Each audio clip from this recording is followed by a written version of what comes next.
হাদিসের সংক্ষিপ্ত একটু ব্যাখ্যা আমরা দেখি ইনশাআল্লাহ। সংক্ষিপ্ত ব্যাখ্যা এখানে আমরা যেটা দেখতে পাই, হাদিসটি হালাল হারামের ক্ষেত্রে দিনের একটি মূল নীতি, দিনের একটা মূল নীতি মূলত এখানে বর্ণনা করা হয়েছে।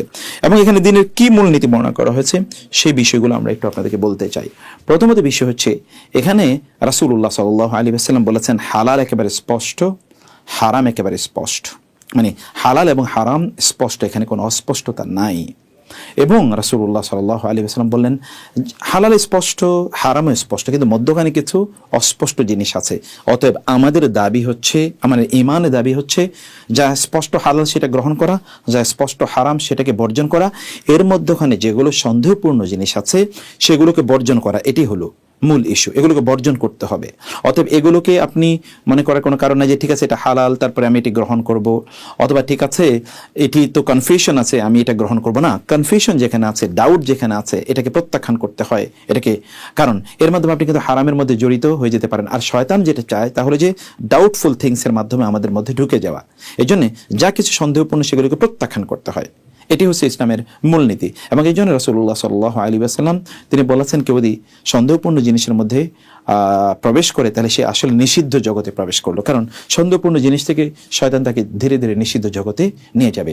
এটা হচ্ছে দিনের মূলনীতি। এবং এরপর রাসূলুল্লাহ সাল্লাল্লাহু আলাইহি ওয়াসাল্লাম তিনি বলেছেন আল্লাহ তাআলা তিনি কিছু জিনিসকে স্পষ্ট করে যেগুলোকে নিষেধ করেছেন এটা হচ্ছে আল্লাহ তাআলার সংরক্ষিত এরিয়া, অথবা এখানে প্রবেশ করা নিষিদ্ধ। আপনি দেখবেন বিভিন্ন জায়গায় লেখা থাকে এটা সংরক্ষিত এরিয়া, এখানে জনসাধারণের প্রবেশ নিষিদ্ধ।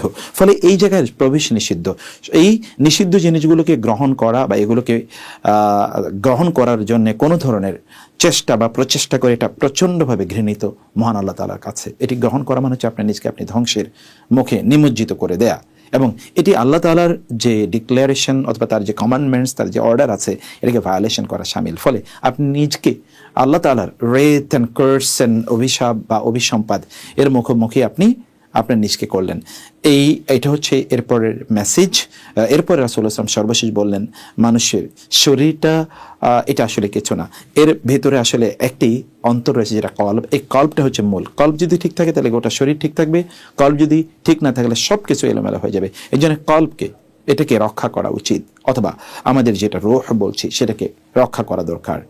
এটি যদি আমরা রক্ষা না করি তাহলে এটা নফস আল আম্মারাতে পরিণত হবে, অর্থাৎ নফস আল আম্মারা শক্তিশালী হয়ে তখন আমাদেরকে একেবারে শেষ করে দেবে। এই জন্যে রাসূলুল্লাহ সাল্লাল্লাহু আলাইহি ওয়াসাল্লাম আমাদের অন্তরের, আমাদের কলবের চিকিৎসা বা কলবের কল্যাণ এটি নিশ্চিত করার জন্য রাসূল সাল্লাল্লাহু আমাদেরকে বারবার বলেছেন। এবং কলব হচ্ছে এখানে লিডারশিপ, মানে মূল নেতৃত্ব মূলত কলবের কাছে। কলব যদি ঠিক থাকে তাহলে সব কিছু ঠিক থাকবে, আর কলব যদি ঠিক না থাকে তাহলে সব কিছু এলোমেলো হয়ে যাবে। অতএব কলবের উপর ভিত্তি করে মূলত আপনি আপনার পরবর্তী কার্যকলাপগুলো সম্পাদন করে থাকেন। এই হচ্ছে মূল বক্তব্য হাদিসের। এখন আমরা হাদিসের ফুড ফর থট, অর্থাৎ যেই বিষয়টি, যে অংশটুকু আমাদের চিন্তার উদ্রেক করে এমন বিষয়টি, এই অংশটি নিয়ে আমরা একটু বিস্তারিত আলোচনা করতে চাই। আল্লাহ তাআলা আমাদেরকে সেই তৌফিক দান করুন। আল্লাহুম্মা আমিন।